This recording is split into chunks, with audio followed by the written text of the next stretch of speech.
Ada misteri yang bikin kita nggak bisa tidur. Suara dengung Taos adalah salah satunya. Selamat datang di Taos, New Mexico, tempat fenomena aneh telah membingungkan penduduk dan ilmuwan selama beberapa dekade. Mereka menyebutnya dengungan Taos. Bayangkan suara dengung frekuensi rendah yang hanya beberapa orang saja yang bisa mendengarnya.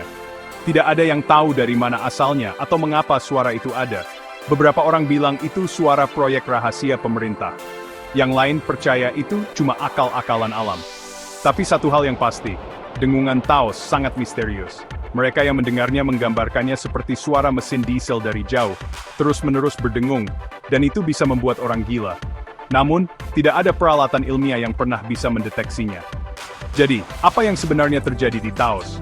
Apakah itu fenomena alam, fenomena psikologis, atau sesuatu di luar pemahaman kita? Lain kali kalau kalian ke Taos, coba dengarkan baik-baik, mungkin kalian akan mendengar dengungannya. Atau mungkin dengungan itu yang akan menemukan kalian. Tetap penasaran, tetap misterius.